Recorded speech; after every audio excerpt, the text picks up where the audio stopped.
నమస్కారం. వేదముద్ర న్యూమరాలజీకి స్వాగతం.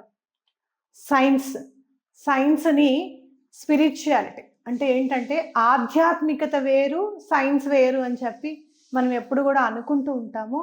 ఆ దిశగానే ప్రూఫ్ ఏది అని అడుగుతూ ఉంటాం అనమాట. అంటే భగవంతుడు ఉన్నాడు, మనకంటే చాలా సుప్రీం పవర్ అనేది మనని నడిపిస్తోంది అని నమ్మడానికి ఇప్పుడు మీరు చూడండి, బండరాళ్ళని చూసినా, చెట్లను చూసినా, రకరకాల పశుపక్షాదుల్ని చూసినా, ఒక్కొక్కసారి మనం ఫొటోస్ చూస్తూ ఉంటాం అనమాట. మనం ఎప్పుడు కూడా చూడని ప్రాణి ఉంది ఈ భూమి మీద అని చెప్పి మనకు తెలుస్తూ ఉన్నా, ఇలాంటివి ఎన్ని విన్నా కూడా ఇంకా భగవంతుడి ఉనికిని మనం ప్రశ్నిస్తూనే ఉంటాం. అయితే physics nothing but another coin of the spirituality. నిజంగా చెప్పాలి అని అంటే ఇంగ్లీష్ భాషలో ధర్మానికి పదం లేదనే చెప్పాలి. ఎందుకనంటే Rama is the example of ధర్మ అని చెప్తారు. అంటే ధర్మానికి సరైన పదం లేదు ఇంగ్లీష్లో అనేది మనందరికీ తెలిసిన విషయం. అట్లానే ఆధ్యాత్మికతకి కూడా ఏమిటో స్పిరిట్ అనేది ఒక భావన, స్పిరిచువాలిటీ అని ఎందుకన్నారు అనేది నాకు కూడా తెలియదు. ఎందుకనంటే ఆధ్యాత్మికతే కాబట్టి దాన్ని ఎక్స్ప్లెయిన్ చేయడము ఎవరి వల్ల కాదు. భాషకి అందని పదం భగవంతుడి సామీప్యంగా ఉండడం. అయితే ఇవాళ నేను as a science student is equal to m c square అని మీరు వినే ఉంటారు. ఐన్స్టీన్ సిద్ధాంతాన్ని మీరందరూ కూడా చదువుకునే ఉంటారు 10th క్లాస్ వరకు కూడా. Is equal to m c square. ఇక్కడ ఈ అంటే ఎనర్జీ, అలాగే ఎం అంటే మాస్, అలాగే సి స్క్వేర్ అంటే స్పీడ్ ఆఫ్ ద లైట్ అనమాట. దాన్ని డబుల్గా తీసుకున్నారు. అంటే ఎనర్జీ అంటే ఏంటంటే mass into C square, speed of light అని చెప్పి మనకి చెప్తూనే ఉంటాం. అయితే దీన్ని మనం ఎట్లా మన ఆధ్యాత్మిక జీవనానికే కాదు, మామూలుగా అసలు మనం బ్రతకాలి అంటే ఈ ఈ ఈక్వేషన్ని మనం ఎలా అర్థం చేసుకోవాలి అనే దాని మీద ఇవాళ దృష్టి కేంద్రీకరిద్దాం. అయితే ఎనర్జీ అంటేనే భగవంతుడు అని మనం నమ్మాలి. అలాగే ఆ భగవంతుడు ఎక్కడ దొరుకుతాడయ్యా అని అంటే గనక మాస్, ద్రవ్యరాశి అంటే మనమే అనమాట. అలాగే మనతో పాటు ఉన్న conscious mind and sub conscious mind అంటే సి స్క్వేర్ అని అనుకోవచ్చు. అలాగే నీలో ఉన్న కాన్షియస్ సి స్క్వేర్ అన్నారు కదా. కాన్షియస్నెస్ అంటే ఏంటి అని అంటే నీలో నువ్వు ఉన్నావు, అట్లాగనే నీ లోపల అంతర్లీనంగా ఉన్న కాన్షియస్నెస్ ఏంటి అనేది నువ్వు గుర్తించాలి. అసలు నువ్వు ఇలా ఉన్నావు అని అంటే అది భగవంతుడు కారణం. అలాగే అంతర్లీనంగా భగవంతుడు నీకు ఎక్కడ వెతుకుతే దొరుకుతాడు అని అంటే గనక అదే సి స్క్వేర్ అని చెప్పి గట్టిగా నమ్మండి. అయితే ఇప్పుడు మనం మాస్, ద్రవ్య రాశి ఏదైతే ఉందో అదంతా కూడా భగవంతుడి సృష్టి. అంటే ఇక్కడ మీరు చూసారా, కాన్షియస్నెస్ని కానీ ఒకవేళ స్పీడ్ ఆఫ్ లైట్ అంటే ఏంటి అని అంటే భగవంతుడు కనుక లైట్ రూపంలో కనుక మనం చూస్తే గనక ఆయన స్పీడ్ డబుల్ అయ్యి ఉండాలి. అలాగే మాస్ మాత్రం, ద్రవ్యరాశి నువ్వు మాత్రం సింగిల్గా నువ్వు ఎలా ఉన్నావో అలానే ఉండు. నీలో ఉన్న లైట్ని డబుల్ చేయి. అది నథింగ్ బట్ అదే ఎనర్జీ, అదే భగవంతుడు అని చెప్తున్నాడు అనమాట. చాలా మంది నన్ను అడిగే క్వశ్చన్ ఏంటో తెలుసా, ఏమండి మీకు అవుతాయి పనులు మాకెందుకు కావు అని చాలా ఎలా రాస్తారంటే అవయబ్బో అన్ని పనులు ఈవిడికే అవుతాయి అని చెప్పి కమెంట్స్లో రాసిన వాళ్ళు ఒక్కసారి అలా రాశారు. అది ఎన్నో మంచి వేల కమెంట్లు చదువుంటాం. మేడం మీరు చెప్పిన పనులు, మీరు చెప్తే అన్ని పనులు అవుతాయి, లేకపోతే మీరు మాట్లాడుతుంటే వినాలనిపిస్తుంది, ఇలాంటివి ఎన్నో చదువుంటాం కదా. అవన్నీ ఎంత ఆనందాన్ని ఇస్తాయో, ఒక నెగటివ్ కామెంట్ అంటే మీకే అవుతాయి ఆ పనులన్నీ, ఇంకా ఎప్పుడు ఏ భగవంతుడి గురించి చెప్పినా నేను దండం పెట్టుకున్నాను అవుతుంది అని అంటారేంటి, ఇలాంటి కమెంట్ చదివినప్పుడు భలే బాధ అనిపిస్తుంది అనమాట. అంటే అయ్యో అదేంటి, నేను పూజించకుండానే నేను పూజించానని చెప్పి అనుకుంటున్నారా వీళ్ళు, నేను దండం పెట్టుకున్నది అయ్యింది అని అంటే నేనేదో మెహర్బానీ కోసం చెప్తున్నా అనుకుంటున్నారా అని చెప్పి నాకు బాధ అనిపిస్తుంది అనమాట. కానీ ఈ is equal to m c square అనేది నేను అనుకోకుండానే, నాకు తెలియకుండానే నా జీవన విధానంలో నేను దాన్ని అలవర్చుకున్నాను. కాబట్టే భగవంతుడు అంత తొందరగా మనకి అయ్యా నాయన చేయి స్వామి అని ఇట్లా 2 చేతులు ఎత్తి దండం పెట్టుకోగానే చేస్తున్నాడు అని నేను గట్టిగా నమ్మాను.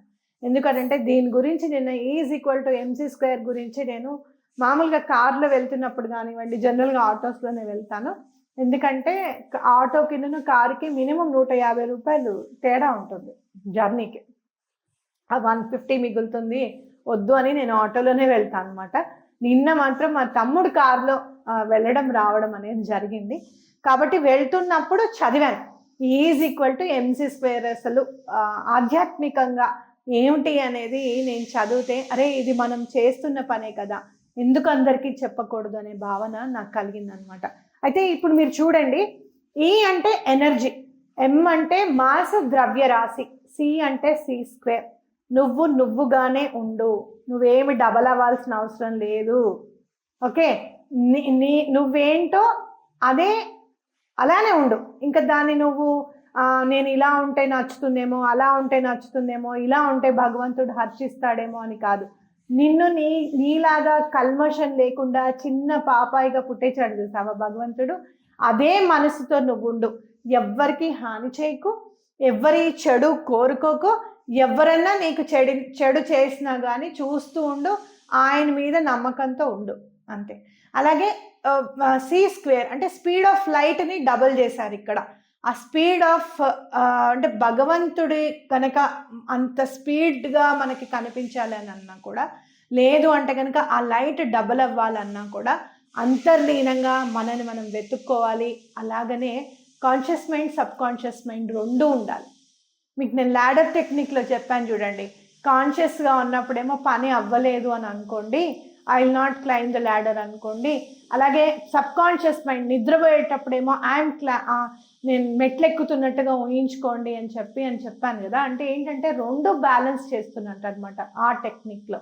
కాబట్టి ఇది కూడా మీరు ఇదే టెక్నిక్ని నువ్వుగా ఉంటూ నీ లోపల, అలాగే అంతర్లీనంగా బాహ్యంగా నిన్ను నువ్వు తెలుసుకో. బాహ్యంగా అంటే బయట నువ్వేంటి, అసలు నీకు కోపం ఉందా, నీకు ఏదంటే ఇష్టము, ఏ భగవంతుడిని ఆరాధిస్తే నీకు తొందరగా పలుకుతున్నాడు, అసలు శ్రీపాద శ్రీవల్లభులు ఎవరు, ఆయన మన జీవితంలోకి ఎందుకు వచ్చారు, ఒక్కసారన్నా అసలు దత్తాత్రేయ స్వామి మంత్రం గురించి ఎందుకు విన్నాము, ఇలాంటివన్నీ బాహ్యంగా నువ్వు వెతుక్కో. అంతర్లీనంగా నువ్వు క్లియర్ చేసుకొని ఆ లోపల ఉన్న జ్యోతిని నువ్వు గుర్తించు, భగవంతుడే నువ్వు అవుతావు అని చెప్పి ఈ ఈక్వేషన్ మనకి చెప్తుంది అనమాట.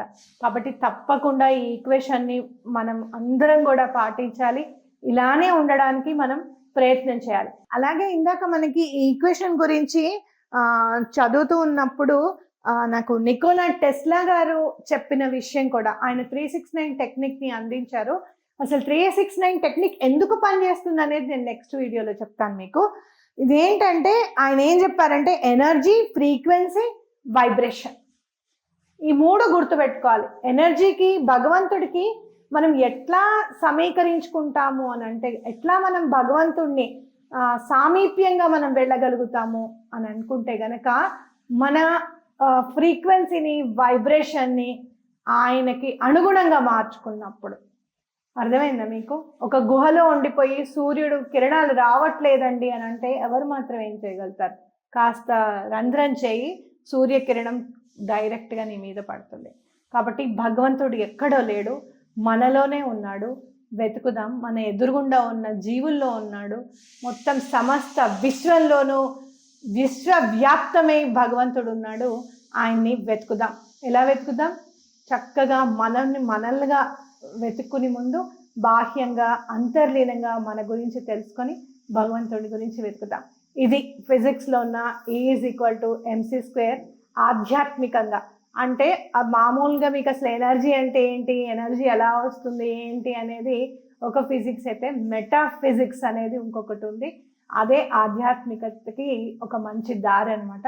కాబట్టి ఇందుకే మరి వైబ్రేషన్స్ అనేది వాటర్ వల్ల మనం మేనిఫెస్టేషన్ చేసుకుంటే ఎందుకు అవుతుంది, మనం విశ్వాన్ని చూస్తూ మనం దండం పెట్టుకుంటే ఎందుకు అవుతుంది, ఎనర్జీ మొత్తం విశ్వవ్యాప్తమై ఉంది కాబట్టి అవుతుంది.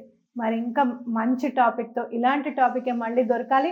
ఒకటి దొరికింది, నికోలా టెస్లా 369 అసలు ఎందుకు పనిచేస్తుంది, ఆ నెంబర్సే నికోలా టెస్లా గారు ఎందుకు తీసుకున్నారు అనేది తప్పకుండా నేను ఎక్స్ప్లెయిన్ చేస్తాను. సో మనం అసలు భగవంతుడు అంటే ఏంటి అనేది అంత ఈజీగా చెప్పిన ఐన్స్టీన్ గారికి, అలాగే ఎప్పుడో ఋషులందరూ మనకి ఎన్నో విధాలుగా మనకి చాలా ఈజీగా చెప్పినవి ఎన్నో ఉన్నాయి. అవన్నీ కూడా మన కంట పడలేదేమో అని నా భావన. కాబట్టి వాళ్ళందరికీ కూడా మనం చక్కగా దండం పెట్టుకుందాం. అలాగే భగవంతుడికి ఇలాంటి మంచి ఈక్వేషన్ తో భగవంతుడిని చేరే విధంగా మనకి ఈజీగా భగవంతుడు మనకి ఛాన్స్ ఇచ్చినందుకు ఆయనకు కూడా కృతజ్ఞతలు తెలుపుకుందాం. మరొక మంచి వీడియోతో మీ ముందుంటాను. శ్రవంతి.